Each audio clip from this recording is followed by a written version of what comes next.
গোবিন্দগঞ্জের কাটাখালী ও বাঙালি নদী থেকে নির্বিচারে চলছে ড্রেজার দিয়ে বালু উত্তোলন।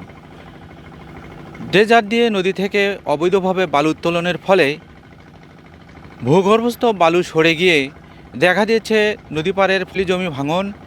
হুমকির মুখে পড়েছে পানি উন্নয়ন বোর্ডের কোটি টাকা ব্যয়ের পাইলিং কাজ ও নদী পাড়ের মানুষের বসতভিটা।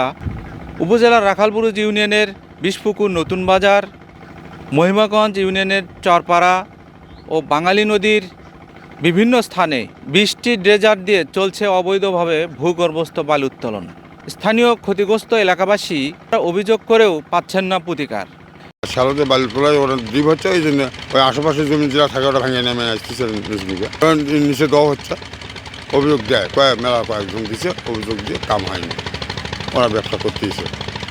আমাদের জমি ক্ষতি হয়ে ভেঙে যাচ্ছে, আর ফসলের জমি ভেঙে যাচ্ছে, আর বাড়ি ক্ষতি হচ্ছে।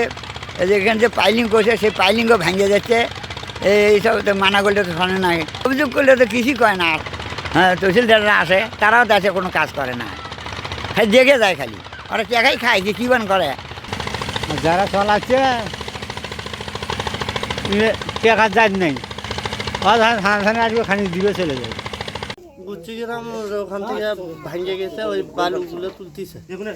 তা আমি বললাম, ভাই এই গুচ্ছিগ্রাম সরকার নদীর থেকে যে বালু তুলে আমাদের বাড়ি ঘর করে দিচ্ছে, তো তোমরা এই বালুগুলো যে নিয়ে যাচ্ছ, এই বালুগুলো নামাও।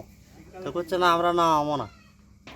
হ্যাঁ, কী করবি এন তেন এগুলো কয়। তাই আমি বলছি যে এই বালুর মালিক তো তুমি না, এটা সরকারে আমাদেরও করে দিছে আমাদের বাড়ি ঘর টিকে থাকার জন্য।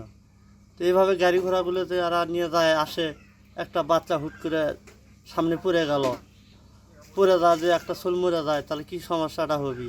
এই উত্তেজনাগুলো ওরা করে বারবার। প্রতিবাদ করলে পারলে ঠেকা, তো কোন বাপ আছে কোন দাদা আছে, তুই ডেকে নিয়ে এসে ধর ঠেকা মারবেরও চায়। ওরা সময় সময় বেলচা নিয়ে আসে, তুই কোন লোক, তুই কী হেতু, এইরকম কথাবার্তা ওরা বলে। তো আমরা এই কথাগুলো কই, আমার সরকারের কাছে একটাই আবেদন যে আমাদের এই জায়গায় গরিব অসহায় মানুষগুলো আসি, আমাদের উপরে যেন চোখ রাখে। আমি এই মুহূর্তে রয়েছি গোবিন্দগঞ্জ উপজেলার বিষপুকুর এলাকায়। এখানে আমার পিছনেই দেখতে পাচ্ছেন যে প্রায় 5টি ড্রেজার দিয়ে নির্বিচারে বালু উত্তোলন করছে বালুদস্যুরা।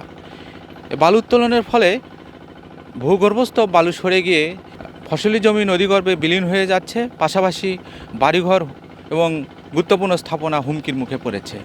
এছাড়াও পশ্চিম এলাকার রাজাহার, শাকাহার সহ বিভিন্ন এলাকায় এক্সকাভেটর দিয়ে ফসলি জমির সব সয়েল কেটে নিয়ে যাওয়ায় হুমকির মুখে পড়েছে ফসলি জমি।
দেখে তো মেয়েরা যারা আমাদের পাইলিং থাকবে আর আমাদের বাড়ি থাকবে আমার বাড়ি থাকবে মানা করলে তো শোনে না। এ বিষয়ে উপজেলা প্রশাসনের সাথে কথা হলে তারা জানান এই অবৈধ বালু উত্তোলনের নিয়মিত অভিযান পরিচালনা করা হচ্ছে। তবে এসব অবৈধ বালু উত্তোলন বন্ধে নামমাত্র অভিযান নয়, প্রয়োজনীয় কার্যকরী ব্যবস্থা গ্রহণ করবে প্রশাসন, এমনটি দাবি এলাকাবাসীর।